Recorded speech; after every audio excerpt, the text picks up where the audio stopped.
Welcome to this video on mastering the pronoun it. In English, it is a small but powerful word, essential for clear communication. Today, we'll explore how to use it correctly in various contexts, from referring to objects and animals to expressing time and weather. By the end of this video, you'll have a solid understanding of how to make it work for you in your everyday language. Rule number 1. Referring to objects. The cake is delicious. It was baked by my mother. Here, it refers to the cake. By using it, we avoid repeating the noun cake, making the sentence smoother and more concise. This use of it is common when the object in question has already been mentioned, helping to maintain the flow of conversation. I found the remote. It was under the couch. In this example, it replaces the remote. The use of it avoids redundancy and keeps the sentence clear and direct. This illustrates how it can efficiently replace a previously mentioned object.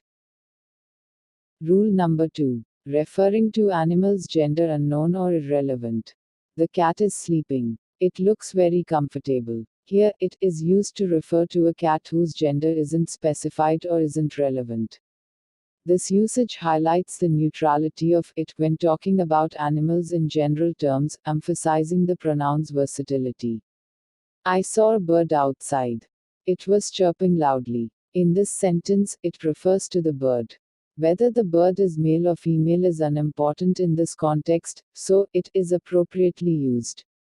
This shows how it can be applied to any animal where gender is not the focus.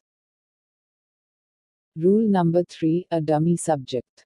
It is raining outside. Here, it serves as a dummy subject, meaning it doesn't refer to any specific noun but rather helps form a complete sentence about the weather.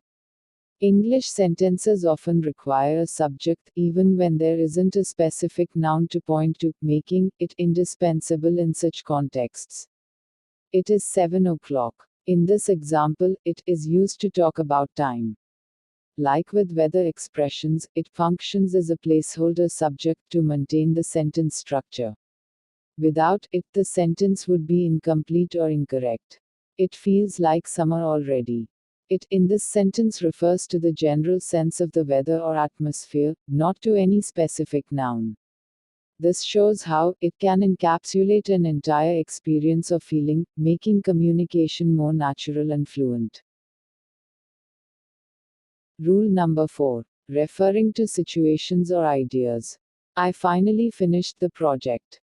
It was a lot of work. In this context, it refers back to the entire situation of finishing the project.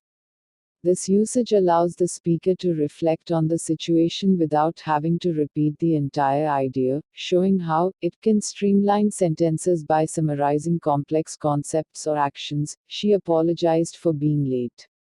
It was the right thing to do.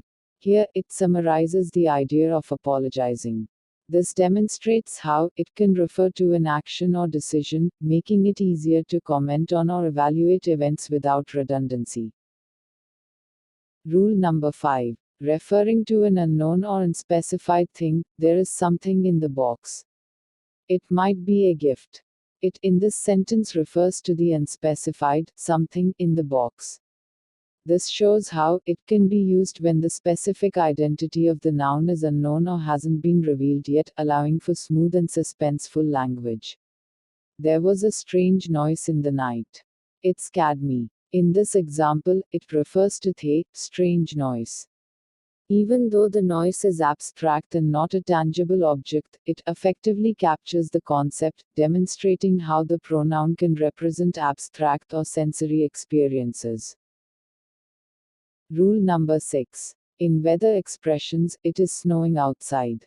It here is used as a dummy subject for a weather expression.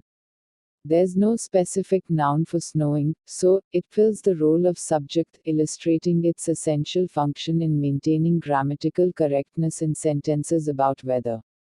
It is hot today. Similar to the previous example, it serves as the subject in this sentence about the weather. This usage of it is routine in English, especially in describing general conditions like temperature, showing how it supports sentence structure. Rule number 7. Talking about time. It is midnight already. In this sentence, it refers to the time of day, acting as a placeholder subject. This is a common usage in English where it helps express time, ensuring that the sentence is grammatically complete. It took me an hour to finish the assignment. In this sentence, it refers to the task of finishing the assignment. This example highlights how it can encapsulate an entire action or task, allowing for a more streamlined sentence that is easier to understand. If you have any question, you can ask below in the comments.